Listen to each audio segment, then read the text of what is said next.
Hello and welcome. I want to talk in this video about the abuse that boys are subjected to growing up, the long-term effects of this abuse, and the silence and indifference to male suffering that perpetuates this cycle. Some things stick with you, recollections of the past, something you read or heard about. The young boy down the street you saw out on the curb every night, too scared to go home. Or the rumour about that boy in your class that always showed up with bruises, who walked to school in the rain barefoot. Things you saw and looked the other way from. One story that stuck with me the most was one I read back in the year 2000. It was in a local rag, not a major newspaper. It was a small blurb about a 14-year-old boy who was abducted for 7 days and held prisoner by a sadistic pedophile. And that pedophile's name was Ivan Andrew Campbell. Campbell ran with the Hells Angels. He was an associate. He had numerous prior convictions for rape and indecent assault against boys. And that boy was tortured and raped for 7 days. He was kept chained in a closet. And he was subjected to the worst tortures you could imagine. He had his genitals pierced. He had his genitals tattooed, along with other parts of his body. And he was branded with a hot iron repeatedly, along with numerous other indecencies. And Campbell was arrested and sentenced for the assault in 2001. And the only attention that abduction case got was last year, and Campbell was due for parole. And prior to that, there was no coverage. There was no attention given to the case. So no one knew. It was like it never happened. Now, I often wonder what happened to that boy. And in all reality, without comprehensive intervention and a network of support, it's more than likely that boy fell through the cracks and became a statistic.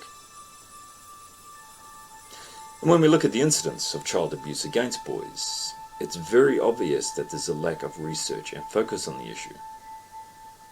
And the human body, when experiencing trauma, it seeks to maintain a balance and equilibrium, and opioids are released, along with cortisol and other hormones into the blood. Cortisol levels in children who are consistently subjected to abuse, those levels are raised. And these boys, their body is running a marathon every day. They're in a state of constant hyperarousal. Their heart pumps overtime. Their breath and their blood pressure is increased. And their body, it's tensed. They're ready for war or escape. And they're hypervigilant. And everything is seen as a potential threat. And they can't regulate. They have irregular sleep patterns. They can't relax. And everything is disrupted. And they're anxious. They're paranoid. And they're waiting for the hammer to drop. And we can see how much focus has been placed on the study of post-traumatic stress disorder with war veterans, along with other research relating to anxiety and stress disorders. But as I've stated before, there's a lack of application and follow-through in regards to veterans, in terms of aftercare upon reintegration. But in comparison to the lack of research on children, and the resultant conditions that children experience mentally and physiologically from abuse, and there's no comparison. I mean, there's a dearth of research in regards to children. And in the case of boys, we're too busy blaming them and condemning them for being male, for being afflicted with testosterone, for being too aggressive, too masculine. And we're too busy drugging them up with Adderall, in an effort to suppress their natural drives, to suppress their creativity, their passion. So we don't look at the root causes. We just assign blame. And the boy you are today is not the man you will be tomorrow. We would all do well to remember that. And for a boy, there's no escape for a young boy in an abusive household. And disassociation, it's often their only means of surviving abuse. And it's a shutdown effect. And their heart rate, their blood pressure, their levels of arousal, they drop. And they become numb to pain. The body, it's in survival mode, ensuring that whatever injuries are inflicted, that it won't incapacitate them, that they'll live to fight another day. And after a child has experienced abuse, whether it be physical or sexual, their system, it'll try to counter the physiological effects, and restore balance. And if that system is overstimulated, that child's nervous system gets overrun, it's hypersensitized, and the body and the mind is bracing itself for more trauma, ready to restore balance. And everything is in high gear, with no finish line in sight. There's no let up, there's no release. All there is stress and tension. And you can see it in any walk of life. Something seemingly minor can prompt a violent reaction from someone. And these people, they're running on autopilot. And the system is oversensitized, the circuits, they're blown. And hyperarousal or dissociation, they're now prompted by very minor things. The body and the brain will find a way to compensate. And all too often, PTSD, self-harming, despair, suicide, acting out is the end result. And PTSD in boys, it is rarely diagnosed. It's veiled under blaming, shaming.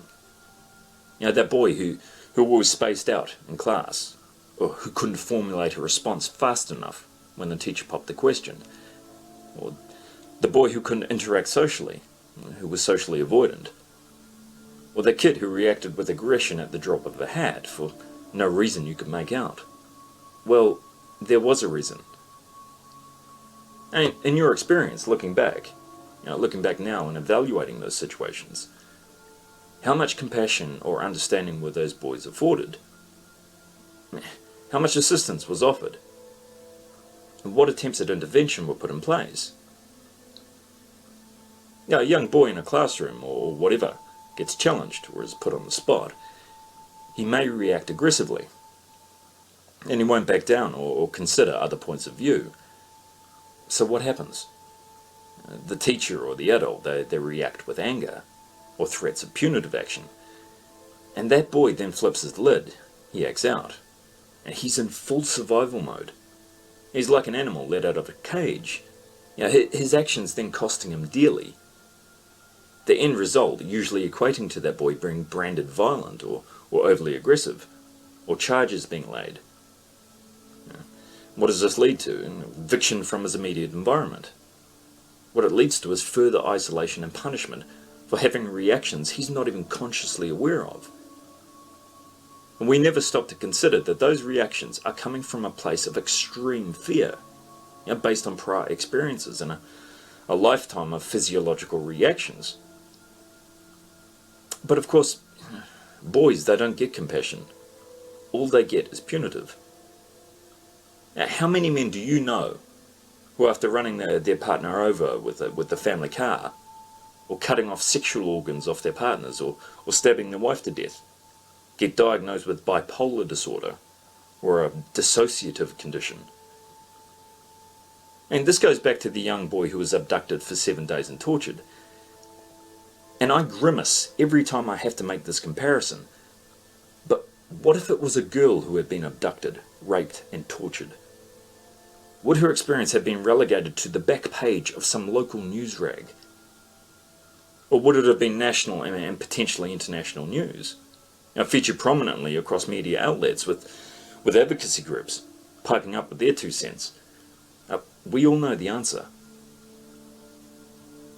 And you can talk to men with abuse histories, who now as adults have at best only threadbare memories of school and early experiences. And you have a psychologist or a therapist then asking them to think back to their childhood and get in touch with their inner child, or to start associating early experiences with the reactions they experience now.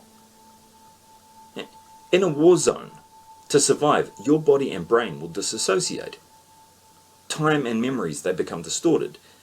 So the concept of regression, and regressing to a childlike state to identify causal links and triggers, it's then near impossible, and it's borderline condescending. Because once in survival mode, this fixed mode of being, you become numb on an emotional level, and you can't see the dangers clearly. You can't see all the angles. You're reacting, you're hyper-vigilant, but you're easily manipulated. And all someone has to do is read the cues that you're giving off, and they'll give you what you need, and more. And with all the bias and discrimination against males, most men, they walk around with a target on their back, advertising their need for validation and acceptance like a walking billboard. And studies show that children who experience abuse, their brain can experience structural changes. Their cognitive functioning, it's inhibited. And they can't retain information as readily. And they can't learn as fast as the other kids. And within an educational environment, boys, they especially get punished for this. And there's no gender quotas for males. There's no free ride. And this results in limited opportunities for abused boys and later adult males, financially and socially. And that boy has taken a kick to the teeth every day of his life. He's been accused, he's been shamed, isolated, rejected, and ignored, and now judged and held accountable for our failure to intervene on his behalf. And you cannot expect compassion from a man who has been shown none. A man who has been hardwired, due to abuse and neglect, to be in constant survival mode. I mean, what we can expect is huge costs for us as a society, in terms of healthcare expenditure, in terms of criminal justice costs, mental health supervision, other financial costs, and so on. And yes, there need to be consequences for violent actions, but what do these men learn? They're still slaves to physiological responses. And incarceration, it only further validates a man's self-belief that he's deserving of this, that the world is a dangerous place and where the strong take from the weak. And a young man living in this state, without intervention, the only way to calm himself is to self-medicate or find other ways to escape the anxiety, to escape the depression, the self-loathing, the stress, via self-harming, via risk-taking behaviour, violence, and so on.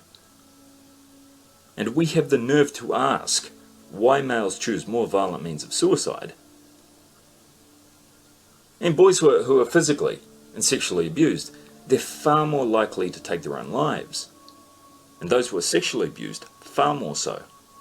I believe it's 10 to 1. And there's no outlet or support for a male child who experiences this. And all there is shame and stigma. And a boy who is sexually abused is seen as a predator in waiting. And a boy who is physically abused is a soon-to-be domestic abuser. But what happens? I mean, we wash our hands of these young men. We write them off as soon-to-be statistics and perpetrators, instead of giving them the support they need. The support they need to integrate back into society and develop a real sense of self-worth. And this feeds into relationships with women and friendships with other men.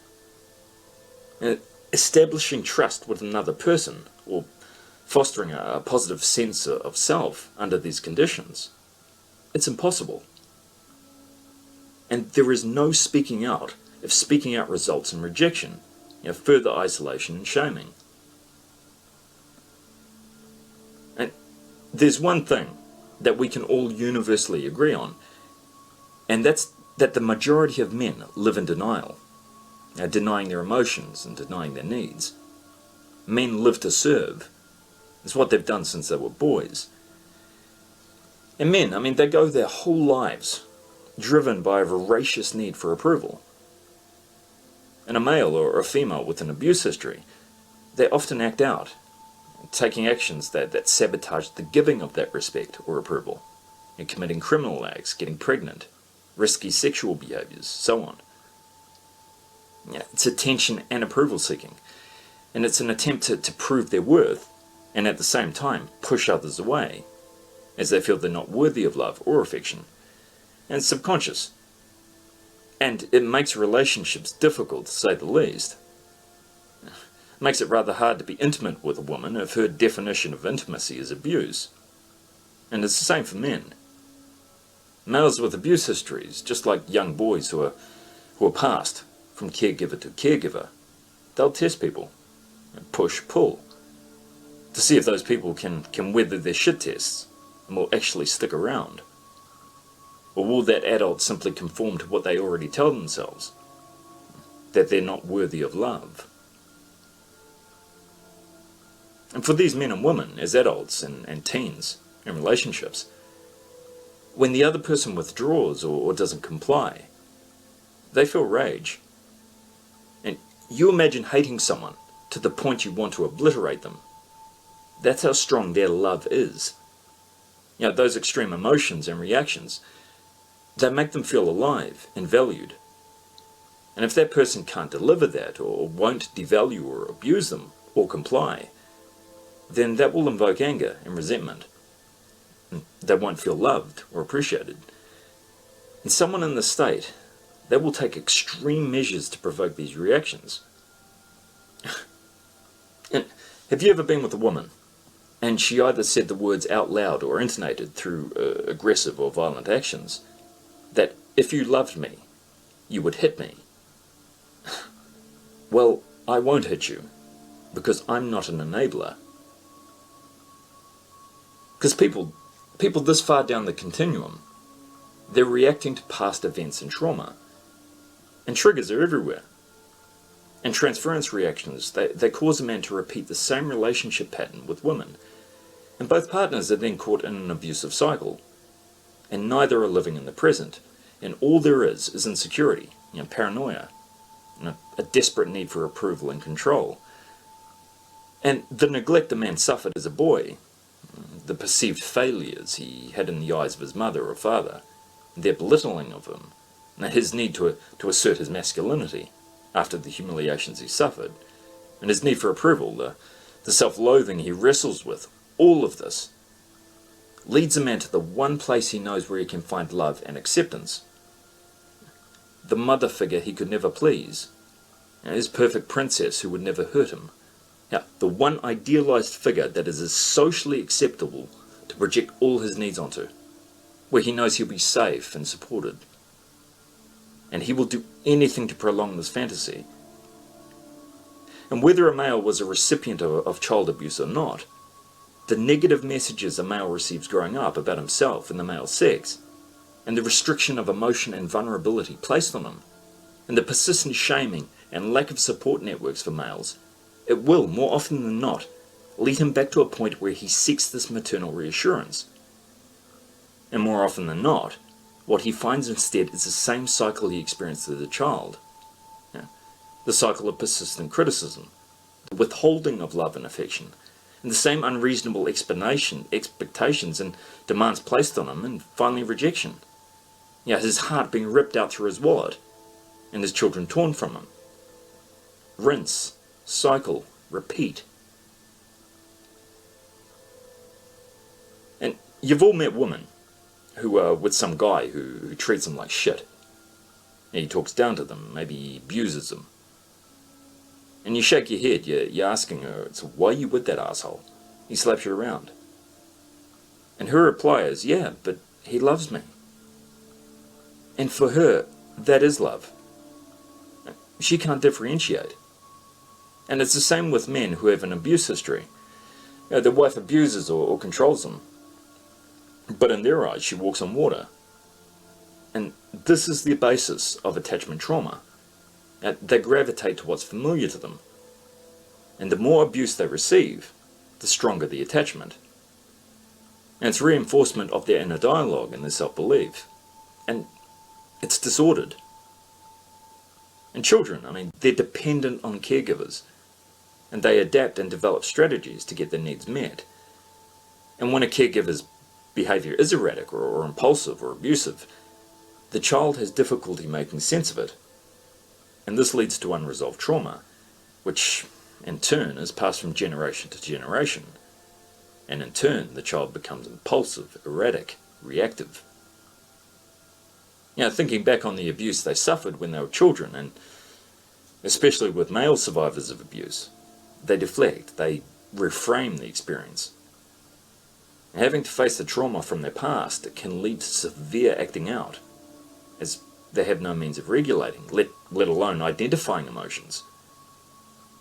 And they're locked in survival mode, reacting in the here and now.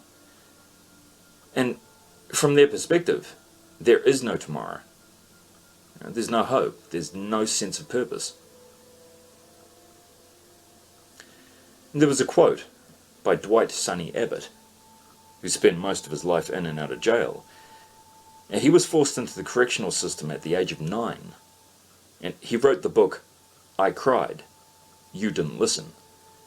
And it's a powerful indictment of the California Youth Authority.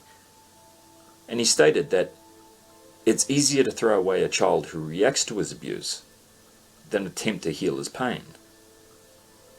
And in today's world, there are very few safe places for men to heal, where males can develop and foster a positive sense of attachment.